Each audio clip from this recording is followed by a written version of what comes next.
when I'm making something beautiful from broken things, because that's the word, I used it all the time to describe myself. That's how I felt. I would say, I am just broken. And it didn't occur to me then, because it wouldn't, because I was depressed, that broken things can be beautiful, and broken things can have value, and broken things can have integrity.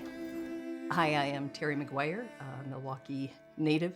I am the founder and president of a mental health nonprofit, and I started that and the weekly Giving Voice to Depression podcast after I had my worst ever depression in about 2015, and was hoping to help other people by talking about it.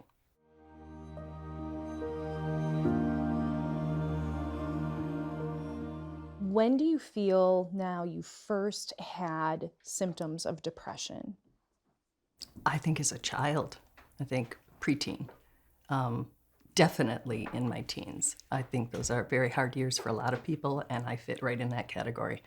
There was a lot going on, and I was miserable, but it was not, I think it was considered teenage angst, that it was just, I don't know, I was moody or I was sad or whatever it was. It wasn't considered a medical thing really by anyone then. We're talking, it was a very long time ago. And I was from a big family, and, that generation just didn't talk about it. So it wasn't like they were recognizing the, 5 most common symptoms or anything. I started high school, like everybody does, sort of hoping I'm going to fit in and be okay. And I never shot for popular. That was not in my wheelhouse, but fit in. And then within months of starting, I got put into one of those full braces. And all of a sudden, I was the girl in the brace. And I wasn't expecting that. For That like changed. scoliosis? Yes. Okay. For 8 years, 23 hours a day. Oh, wow. It started at, and that changed everything. How did you kind of go from high school to the next step? I don't think I was aware of depression. I was married. I was probably a young mother. I don't think I had postpartum depression, but I a couple times went on antidepressants, where I was just like, ooh, something's wrong, and I'm hoping it's not my life. So let's start with what might be going on internally, and if we can fix that, not fix, but if we can manage that, then I can go back to feeling like myself again. When you had that deep depression, how old were you when that episode You're gonna have to do happened? that. Let me see. It was seven years ago I started the podcast, so probably 2 years, we'll say 10 years ago. I'm 62, so early 50s. And what did it convince you about yourself? Ugh. I think the worthless thing is the biggest. And I'm glad you asked, because it is my firm belief that the worst and oddly least often discussed symptom of depression is the thoughts. I can live with being drained. I can live with having no energy. I can live with not connecting with life's joy. Living with those thoughts is hard. I would wake up and just swear. I said the same word, and I can't say it in public. I can't say it anywhere. And I sometimes just said it like, ugh. And sometimes I shouted it because I was living alone, and I was just like, do I have to do this again? I know just how this day is going to play out. I know just how I'm going to feel. I know just what I'm going to think. I mean, just how many people are in bed? How many people are dragging their bodies through their days? How many people are being inundated with those thoughts that just play on a loop? And they don't know that it's a common and treatable medical condition. It's really easy to stay in it, because one of the symptoms is that you believe it's you. You as a human being, your true, horrible, worthless self is being revealed to you. I wished every night to not wake up the next morning. And that didn't even seem sad to me. It just seemed like, enough. Like, are you kidding me? Like, what's the point if this is how it's going to be? What is the point? I'm not contributing to anything. Looking back from where you are now, what would you tell your younger self that was feeling so profoundly worthless? Oh, I would say what we're saying here. I would say, hey, this is an illness. This is common. It's treatable. call your doctor, treat this like you would treat anything else that has you in bed sick. You're in bed sick. That's what that is. But it's not how it feels. It's not what your brain's telling you. It's just like, why bother to get up? Well, you don't do that to yourself when you have the flu. There are times you're bedridden with something and you can hardly find the energy to get up and go about your day.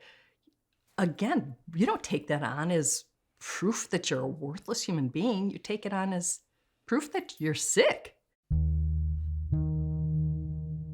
I have a very strong sense of purpose now, and that helps me immensely.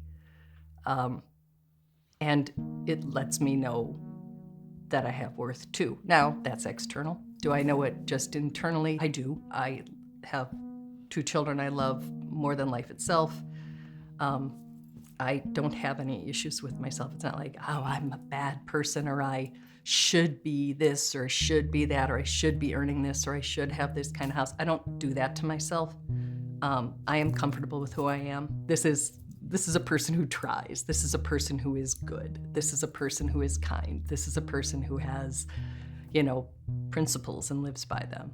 I wasn't thinking on that level during depression. Very seldom, especially when I'm in session with a patient, do they say, I really want joy back specifically. Right.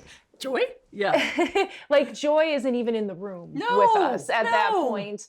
I think just feeling any emotion other than the one that you're feeling right now is what people are searching for. Because I think if they can experience that emotion that's different than the depression they're feeling in that moment, then it means that other emotions are possible. Like just to experience something means that all of them are possible. So just give me something. Just give me something. Just give me one. Yep. Other than what I'm feeling right now, and then I'll believe that I can get to joy again. And that's hope. That's That's hope. what hope is. Yes. That's hope. Yeah, and I tell people, and I'm not a therapist, but I say, like, if hope sounds like too much, if hope sounds like joy to you, go for curiosity. Try to find something you're curious about. Are those tulip bulbs I planted gonna bloom? What's my grandchild gonna look like? I don't know. Am I ever gonna finish painting the damn room? What are some of your biggest coping skills now? Some of the things I do are sleep more, for sure. Sleep is so important for me. Even when I am well, if I miss a couple nights sleep, I'm less well, right? I don't like myself when I'm really tired. I do see a therapist regularly. I'm not currently on meds, but I would go on meds this afternoon if it was back. I have zero, I'll do whatever I gotta do to not go back into that pit. What has talk therapy given you? What has that experience been like? I think it's what was missing before I went into the worst depression, because had I been talking to someone once a month, once every other week, whatever it is, if you say I can hardly get up, or if you say I go to bed every night, A-okay with not waking up in the morning. If you say, you'd have to say that once, and a therapist would be like, whoa, let's talk about that. Right. I've always found someone at the right time, and it has helped immensely. I just think it's great to be able to say whatever it is you want to say. I like the metaphor. I like all of it. I like the value in seeing the beauty in the pieces, and then we put ourselves back together. Everybody does. It's not a depression thing. Things break, hearts break, promises break, all sorts of things break. Glass breaks, plates break. And there's, for me, therapeutic value in putting them back together.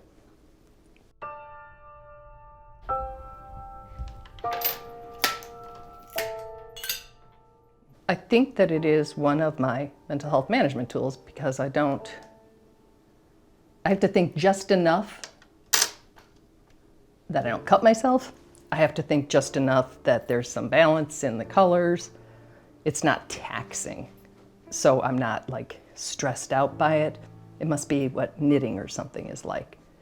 So I feel creative. I feel peaceful. It's very zen for me.